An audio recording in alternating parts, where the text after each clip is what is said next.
Friends, இன்றைக்கி நம்ம முருங்கைக்காயை வச்சு ஒரு சைட் டிஷ் செய்ய போகிறோம். இதுக்கு நான் சின்ன வெங்காயம் ஒரு 10 வெங்காயம் எடுத்து ரெண்டாக கட் பண்ணி வச்சுருக்கேன் குறுக்க வாக்கில். ஒரு தக்காளி, இதுக்கு நான் 2 முருங்கைக்காய் கட் பண்ணி சின்ன சின்ன பீசஸாக கட் பண்ணி எடுத்துருக்கிறேன். கொஞ்சம் பூண்டு அதையும் கட் பண்ணி வச்சுருக்கேன், இந்த வெங்காயத்தோடு வச்சுக்கலாம். கொஞ்சமாக கருவேப்பிலை இலைகள். இப்போ இதை எப்படி செய்யுதுன்னு பார்க்கலாம் வாங்க. ஸ்டவ் ஆன் பண்ணி ஒரு பாத்திரம் வச்சுக்கலாம். இதுக்கு ஒரு 2 ஸ்பூன் அளவுக்கு நான் எண்ணெய் விட்டுக்கிறேன். எண்ணெய் காஞ்சிருச்சு, கொஞ்சம் கடுகு உளுந்து சேர்த்துக்கலாம். கடுகு நல்லா பொரிஞ்சிருச்சு. இப்போ இந்த வெங்காயம் பூண்டு கருவேப்பிலையெல்லாம் சேர்த்துக்கலாம்.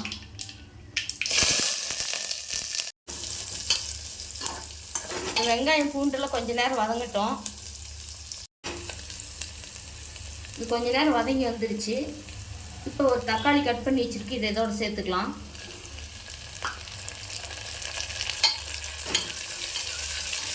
சேர்த்து நல்லா கலந்து விட்டுக்கலாம். கொஞ்சமாக இதுக்கு உப்பு போட்டுக்கலாம், இந்த தக்காளி வெங்காயம் வதங்கிறதுக்கு. எப்பயுமே நான் சொல்கிற மாதிரி தான், இந்த தக்காளி வெங்காயத்தோடு நல்லா வதங்கி வரணும். பாருங்கள், நல்லா வதங்கி வந்துருச்சு. இப்போ இந்த கட் பண்ணி வச்சுருக்கிற முருங்கைக்காய் இதோடு சேர்த்துக்கலாம்.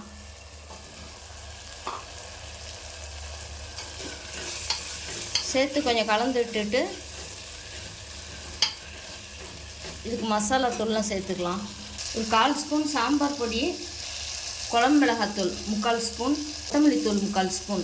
நம்ம கொஞ்சம் ஏற்கனவே போட்டிருக்கிறோம், அதனால் அப்படியே அதிலே வதக்கி விடலாம்.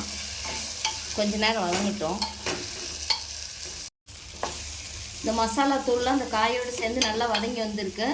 இப்போ இதுக்கு காய் வேகிறதுக்கு கொஞ்சம் தண்ணி ஊற்றிக்கலாம்.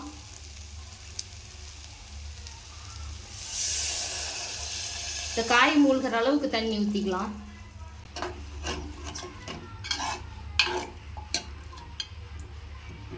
இது கொஞ்ச நேரம் மூடி வச்சுக்கலாம், வேகட்டும். இப்போ திறந்து பார்க்கலாம். காய் நல்லா வேகுது. இந்த டைமுக்கு நம்ம வெங்காயம் வதங்கும் போது கொஞ்சோண்டு உப்பு போட்டோம், இப்போ கொஞ்சம் உப்பு சேர்த்துக்கலாம்.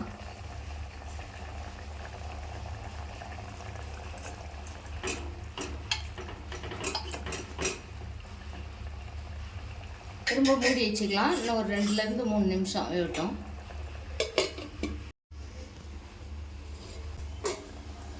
இந்த தண்ணியெலாம் ஓரளவுக்கு நல்லா ட்ரை ஆகிருக்கு பாருங்கள். காய் நல்லா வெந்துருச்சு.